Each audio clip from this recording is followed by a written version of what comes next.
गुड़ कफ को कैसे शांत रखेगा, आधुनिक विज्ञान की जानकारी कुछ मैं आपको इसमें जोड़ना चाहता हूं। कफ जब भी बिगड़ता है तो शरीर में एक तत्व की बहुत कमी आ जाती है, वो है फास्फोरस। केमिकल है एक फास्फोरस। जब भी कफ बिगड़ेगा तो आप समझ लो आपके शरीर में फास्फोरस की कमी है। और फास्फोरस का एक छोटा भाई भी है, आर्सेनिक। आर्सेनिक वैसे तो शरीर में ना रहे तो अच्छा है क्योंकि जहर है, लेकिन बहुत मामूली मात्रा में रहे तो फास्फोरस को ताकत देता है ये आर्सेनिक। फास्फोरस का कॉम्प्लीमेंट्री है आर्सेनिक। ये केमिस्ट्री की बात है। अब आप समझ लीजिए कि कफ आपके शरीर में बढ़ गया, इसका माने फास्फोरस कम हो गया। तो भागवत जी ने कितनी इंटेलिजेंसी से चुना, गुड़ खाओ। हमने गुड़ को जब टेस्ट किया लेबोरेटरी में तो उसमें सबसे ज्यादा फास्फोरस ही है। गुड़ में सबसे ज्यादा फास्फोरस है।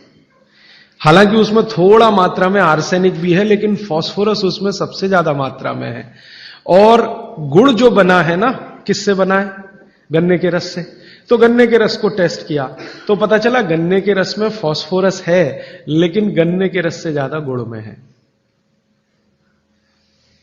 गन्ने के रस में भी फास्फोरस है, लेकिन उससे ज्यादा गुड़ में है। तो क्या किया हमने? गन्ने के रस को गर्म किया। तो गर्म करने की जो प्रक्रिया है, इसमें फास्फोरस घटा नहीं, बढ़ा। ये पता नहीं क्या अद्भुत विज्ञान है। तो भागवत जी ने यह नहीं कहा कि गन्ने का रस पियो, उन्होंने कहा गुड़ खाओ।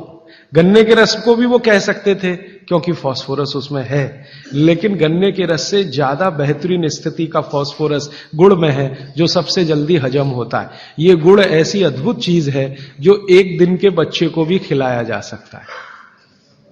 एक दिन के बच्चे को, आज बच्चा पैदा हुआ, आप शाम को उसे गुड़ दे सकते हैं, आज ही दे सकते हैं। हाँ, तो आप जो है एक ऐसी स्थिति में है जहां आपके पास कई चीजें उपलब्ध हैं, उनमें से भागवती जी चुनकर दे रहे हैं कि देखो ये है। अब गुड़ बनाने के पहले एक और चीज बनती है जिसको मराठी में कहते हैं काकवी। तरल गुड़ कहिए उसको, तरल गुड़।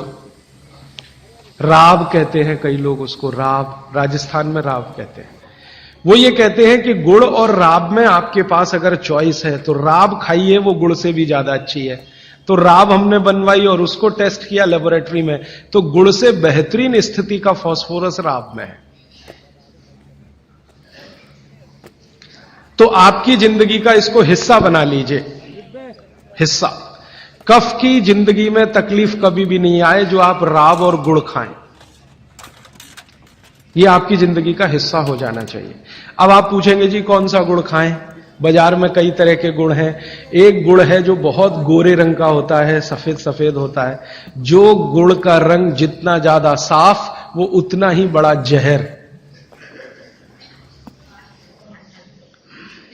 आप कहेंगे जी ये गुड़ तो बहुत ही बढ़िया, एकदम सफेद।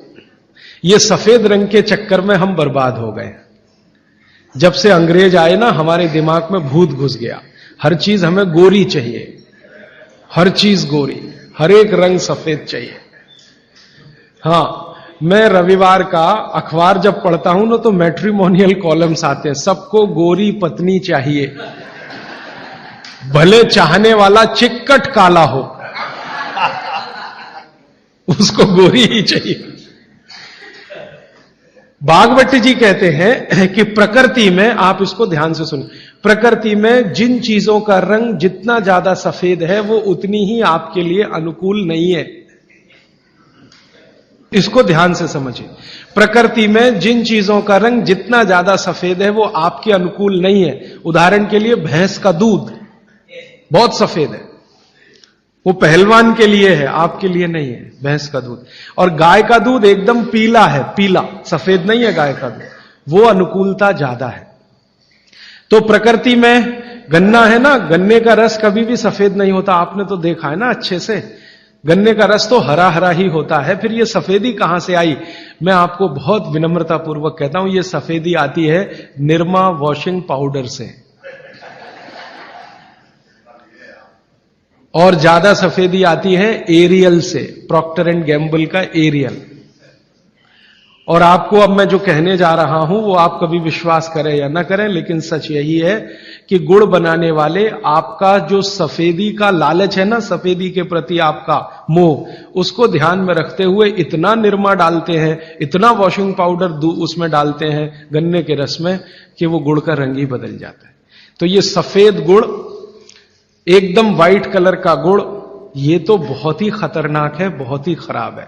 इसको तो गलती से भी छूइए मत। तो फिर आप कहेंगे जी गुड़ कौन सा अच्छा है? गुड़ का जो नेचुरल कलर है वो वही है जो चॉकलेट का होता है। चॉकलेट आपने देखी है, जिस रंग की चॉकलेट है रंग वही गुड़ का सबसे अच्छा। तो गुड़ खरीदते समय ध्यान रखिए, तांबई कलर का, जिसको हम कहते हैं तांबई कलर, कॉपर कलर का जो गुड़ है वो दुनिया का सबसे अच्छा गुड़ है। तो गुड़ जब लाएं खरीद कर खाने के लिए तो दुकान वाले को बोल कर लाइए कि भाई हमको ये सफेद वाला नहीं चाहिए। तो कहेगा कौन सा चाहिए? तो वो जो काला काला सा थोड़ा चॉकलेटी कलर का गहरे लाल रंग का वो दे दो। तो वो भी है उसके पास, वो अंदर रखता है, क्योंकि वो उसे मालूम है आप लेने वाले हैं नहीं उसे, तो वो अंदर रखता तो है, आप जब मांगोगे तो वो वही लेके आएगा। ये गुड़ जहां से भी बनकर आ रहा है वहां फिर संदेशा जाएगा, ये सफेद बंद कर दो, कोई मांग नहीं रहा, कोई ले नहीं रहा, सबको अब वही चाहिए, तो गुड़ की सप्लाई बदल जाएगी, ये गुड़ ही खाए। अब मैं जो और गहरी बात पे जा रहा हूं, बागभट्टी जी कहते हैं कि दुनिया में गुड़ के अतिरिक्त जो मिठाइयां हैं, गुड़ के अतिरिक्त, वो आपके लिए बहुत अच्छी नहीं है। अब गुड़ के अतिरिक्त मिठाई में जरा चले तो क्या है? चीनी। आज के समय में, बागभट्टी जी के समय चीनी नहीं थी, इसलिए उन्होंने उस पर कोई सूत्र नहीं लिखा, क्योंकि उन्हें कोई कल्पना भी नहीं थी कि चीनी बना लेगा आदमी। अब ये चीनी बहुत खराब है। चीनी और गुड़ का एक ही रॉ मटेरियल है, आप जानते हैं, गन्ने के रस में से ही चीनी बनती है और गन्ने के रस में से ही गुड़ बनता है। बस दो अलग अलग सभ्यताओं का इसमें फर्क है। एक है सभ्यता यूरोप और अमेरिका की, जहां से चीनी आई, और दूसरी सभ्यता है भारत की, जहां से गुड़ आया।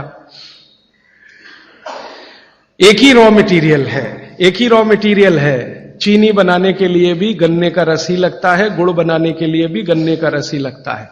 और थोड़ा सा आगे बढ़े कि एक ही रॉ मटेरियल है गेहूं का आटा, जिससे रोटी भी बनती है, पूड़ी भी बनती है, पराठा भी बनता है, उसी से पाव रोटी भी बनती है और डबल रोटी भी बनती है। ठीक है, सभ्यताओं का अंतर है, रॉ मटेरियल सेम है। गेहूं का आटा वो हिंदुस्तान में भी है, वो अमेरिका में भी है, वो कनाडा में भी है, वो भारत में भी है, लेकिन वो गेहूं के आटे से बनाते हैं पाव रोटी और डबल रोटी। हम गेहूं के आटे से बनाते हैं रोटी, पूड़ी या पराठा या आदि आदि बहुत सारी चीजें। अंतर क्या है जी?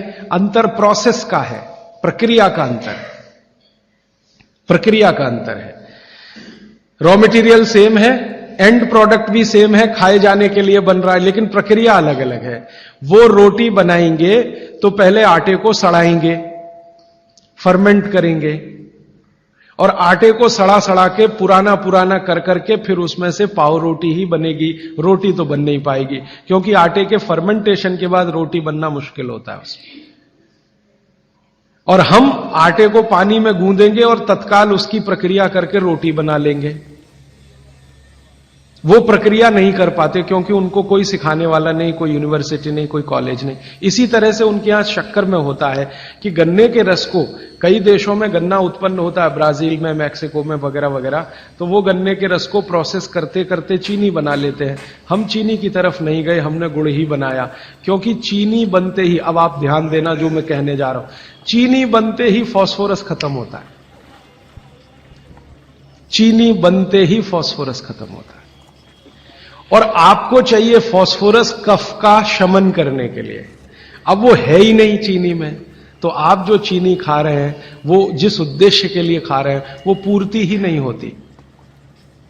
और चीनी एक ऐसा केमिकल है, अगर मैं ब्लैक बोर्ड लेके चौक पे समझाना शुरू करूं तो समय थोड़ा ज्यादा लगेगा, लेकिन अंतिम बात आप जल्दी समझ जाएं। चीनी जब आपके शरीर में जाती है और ये टूटती है, हर चीज अंदर जाके टूटती है, माने पचती है, तो इसके सबसे अंत में जो बनता है वो एसिड है। और गुड़ जब शरीर में जाता है और टूटता है तो इसके सबसे अंत में जो बनता है वो क्षार है। अब मैंने आपसे थोड़े दिन पहले कहा था, पता नहीं याद है कि नहीं, पेट में हमेशा अम्ल है, ठीक है। अब पेट में तो अम्ल पहले से है ही, प्रकृति का दिया हुआ। आपने चीनी खाई, चीनी में से भी अम्ल ही निकला, तो अम्ल तो बढ़ गया ना जरूरत से ज्यादा। और ये बढ़ा हुआ अम्ल अगर पेट में आपके है तो ये खून में भी जाएगा, आप इसे रोक नहीं सकते, क्योंकि पेट में जो है वो खून में भी जाएगा। और खून में अम्ल बढ़ता ही गया। रोज आपने 1 चम्मच चीनी खाई, 2 चम्मच चीनी खाई, 3 चम्मच चीनी खाई, हर दिन उसमें से अम्ल निकल रहा है, और पेट का अम्ल भी उसमें जुड़ रहा है, फिर निकल रहा है, फिर जुड़ रहा है, फिर निकल रहा है। फिर 10 साल का हिसाब निकालो, 20 साल का निकालो, 30 साल का निकालो, आपका दिमाग घूम जाए। रोज का अगर 2 चम्मच चीनी का हिसाब जोड़ो, वैसे तो जो 2 चम्मच से ज्यादा ही रहती है एक आदमी की जिंदगी में चीनी। दूध में भी चीनी लेते हैं, चाय में भी चीनी लेते हैं, 2 चम्मच रोज की। 2 चम्मच माने हो गई लगभग 10 ग्राम के आसपास। तो 10 ग्राम चीनी रोज की, 1 साल में कितनी, 10 साल में कितनी, 30 साल में कितनी, 40 साल में कितनी, हिसाब निकालोगे ना तो मरते समय तक 1 बोरा चीनी तो कोई भी खा लेता है, 100 किलो तक। अब इतनी चीनी खा के जो एसिड बनेगा वो कहां जाएगा? बेचारा आपका किडनी जितना निकाल सकता है वो निकालने की कोशिश करेगा, लेकिन सब नहीं निकाल पाया, तो ये रक्त में ही रहेगा। और यही एसिड है जो वात के रोग आपको पैदा करेगा। तो इसलिए चीनी और गुड़ एक ही चीज में से बनने वाली 2 मीठी वस्तुएं हैं, लेकिन गुड़ में क्या है? गुड़ जब आप खाएंगे, फास्फोरस किसी भी चीज में रहे, क्षारपण ही रखता है वो उस चीज को, माने उसमें एल्केलाइन की प्रॉपर्टी ही रहती है।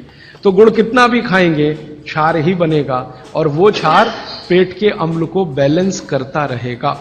तो पेट की अम्लता बढ़ने नहीं पाएगी, तो जिंदगी आपकी सुखद और निरोगी होती जाएगी।